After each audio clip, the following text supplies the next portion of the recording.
Hello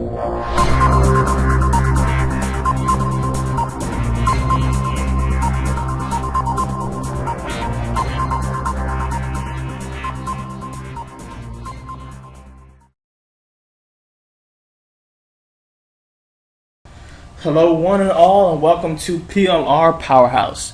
Thank you for purchasing this product. It's designed to teach you how to take your own PLR business from the bottom to the top, making it profitable, getting customers, getting subscribers, and essentially making money from PLR products. We've got a lot to cover, so let's go ahead and get started. What PLR Powerhouse is supposed to be is a top to bottom guide on all things to do with private label rights. We'll be going over topics such as what are product rights in particular, along with private label rights. We'll be talking about how to set up a PLR product funnel, which is basically creating a mini site, hosting it on the internet. We'll be setting up a sales page, a squeeze page, getting people to opt in for a free report, and in return they'll be getting their products. We'll be talking about, again, how to create that mini site and editing existing mini sites for your PLR product, because not only will we discuss creating PLR products, we'll be talking about buying and rebranding other people's PLR products, and it's all legal. We'll talk about working with PLR ebooks and video, which are the two main staples of most PLR courses. We're going to discuss creating a squeeze page and setting up autoresponder emails, because in order to set up a squeeze page, you're going to have to get a free report, place it, and offer it as a lead magnet. When buyers come and opt in to get their free report, we'll then send them autoresponder emails so that they can then choose to purchase if they want extra products. We'll talk about editing a PLR sales page, which is how we make money, another one of the ways that we make money. We'll talk about uploading the funnel to your website, and we'll also go over other things as well. So let's start with the overview of product rights. Product rights determine basically what can you do with the product when you have it. While the product is yours to keep, you've purchased it and used, some product rights will give you the capability to pass the product along and sell it to others. So let's go over a few examples of what I mean. One type of product rights are selling rights. These rights determine who can sell the products.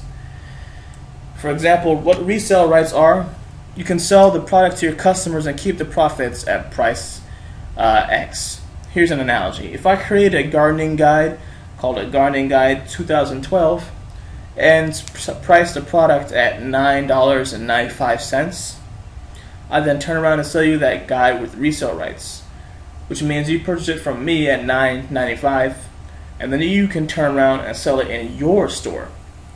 So basically all it would take would be one sale from one customer for you to break even on my guide. Then anything after that is profit for you. There's also master resale rights. That means you sell a product to your customers, and you also sell the rights for them to sell it to their customers. An analogy would be if I had a skincare guide called Skincare Guide 2012, turned and sold it to you, a shipment of it to you in your store, you could turn around and sell it to customers who then could sell it in their stores as well. So basically, in other words, master resale rights are: I can sell resale rights to my customers, and you can sell resale rights to your customers.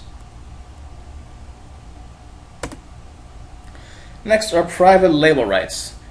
What private label rights are is that you have the right to sell a product to your customer. You can modify the product however you want, and you can put your own name on it if you like. An analogy would be if you bought a shipment of cookbooks from me with blank labels, you'd then add a few of your own recipes and sell the new books under your own brand name. So if I had an Italian cookbook, you could take it from me, add a few of your extra recipes, put your name on it instead, give the guide a new name, put some new images or whatever you want, and you can just sell the reformatted book under your own brand name. Next up are usage rights.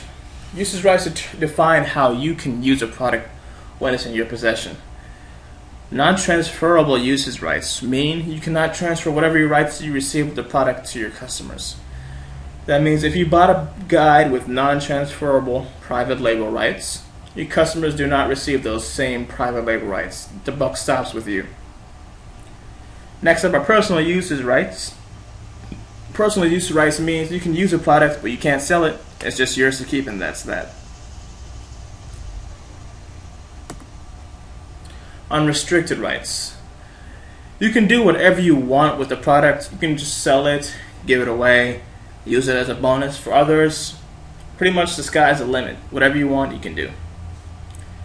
Then there are rebranding rights, meaning you can change specific parts of the product as allowed by the product creator, like changing affiliate links, the author name, inserting ads, doing whatever you want.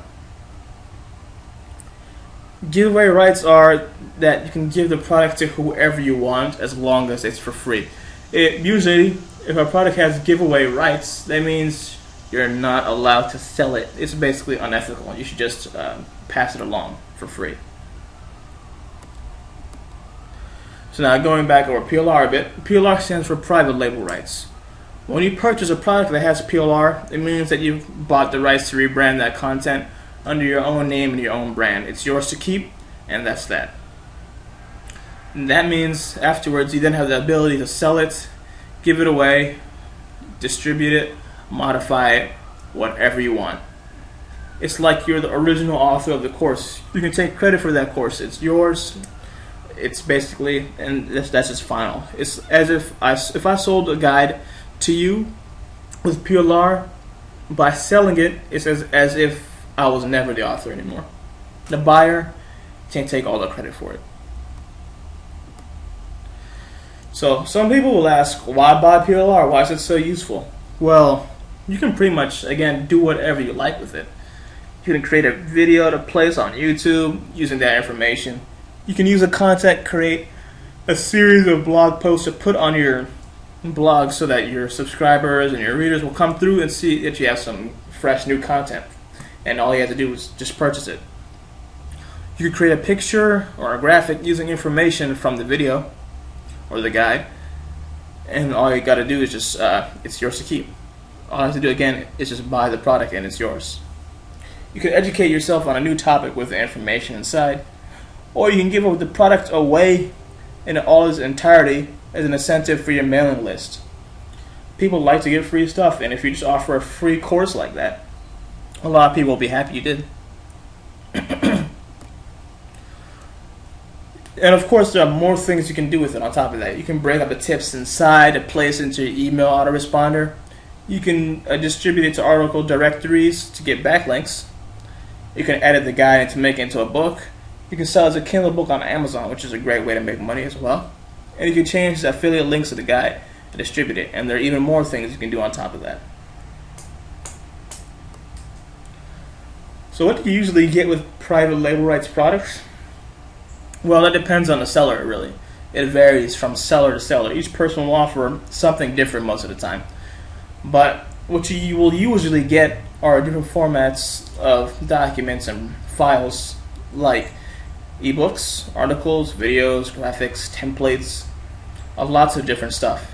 It's basically you get, not only do you get the finished product, you get all sorts of ways to monetize that product and things that go along with that product.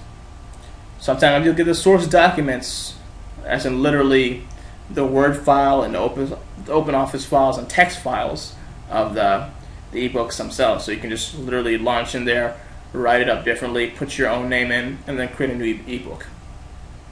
Again, you get graphics such as the Photoshop files, which are immensely useful if you need to change them up for your mini site and so on. Sometimes you'll also get a reseller toolkit, including the sales letter that the seller created to the product. So not only do you get the product, but you also get a long, professionally made sales letter that gets people opting in. You can tweak a few aspects of it, and then you can just put it verbatim as is if you want. PLR products some of the time or so with autoresponder emails and mini-site graphics and templates. Autoresponder emails are great. And then basically, what it basically means is they're one of the quickest forms of monetization you can think of. Just get some people opting into your list. The autoresponder emails are dispatched automatically, and you get some buyers. It's pretty passive and pretty easy. You're getting the whole package you need to make money with the product. Some folks will ask, is PLR a good business model? Should they be investing their time into it? Because of course there's so many different ways to make money online. I always say, of course, PLR is a great way to make money online.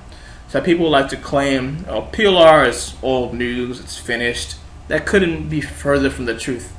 There are plenty of people out there who make full-time income just from selling PLR products alone. People always need fresh content. Blogs will need content for their posts and so on. Wherever you look, some people need YouTube videos for their vlogs, and so on and so forth. There are more sellers of PLR products today than there were a few years back. But yes, there are also more buyers and more niches, so it really balances out in the end. So when you ask is competition high, all you need to do to not worry about that is release your own product. Why is that? By releasing your own products and your own unique content, it's more popular and gets more buyers. People like to buy unique stuff. Some marketers will buy content in one niche from several different vendors.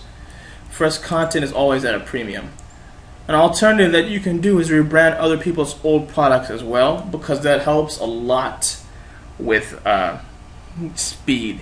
If you can just rebrand someone's product and just sell it as is, when basically you only made a few surface edits, people will treat it as if it was a new product all over again. So that's the main importance of rebranding. Rebranding is really quick, it's really fast. All you got to do is pick up someone else's PLR product, add in some new information, make a few surface edits, put your own stamp on it, and you're done.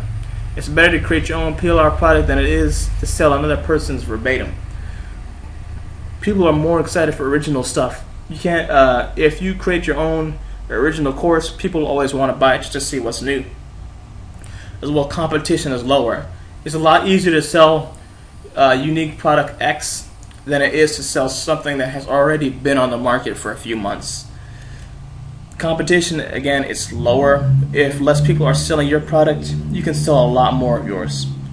You can promote your own brand, increase your product portfolio on top of that. And finally, it's just quicker. You have extra content to add to your own product, mix it up, toss it out. It doesn't take very long at all. Another frequently asked question I see is this PLR product in front of me right now, is that worth buying? Well, PLR content often goes for less than $1 per page. Some vendors usually just sell to a set number of customers, as in a ceiling of 100, and then they'll close the offer just to keep content fresh. On the Warrior Forum, you'll see that a lot. Other sellers will sell until sales will just trickle down to a few. Basically, whoever wants to buy it, they can come get it, and then they'll finally take the offer off the web. PLR software and plugins, usually they are great deals. They'll sell for pretty cheap prices. In other words, I've seen plugins that usually you can look around. On some sites you'll find that plugins are sold for anywhere between $47 to $67 in some cases. PLR products and PLR plugins, I've seen them go for as little as $1. I'm not kidding. And some of them will go for around $5. Use basically, if you look around for it, you can find it for varying prices. So just you can always get a better deal if you look carefully. Again, there's a lot of PLR stuff on the internet. There's plenty of stuff out there. And if you're focused on should I buy this or not, focus on material that is well written and well researched. If it's poor content, it's unhappy readers, unhappy subscribers, unhappy customers. So if you're buying this to share with others, think about would they appreciate it. If you're buying it for your own exclusive access, it's a different story. It depends on would I prefer this format to be in video, or am I more of a reading person? It depends on you. But I would always argue that the content needs to be up to date and relevant. If it's from 2007 or 2008, don't bother buying it. It's just out of date. It's out of touch.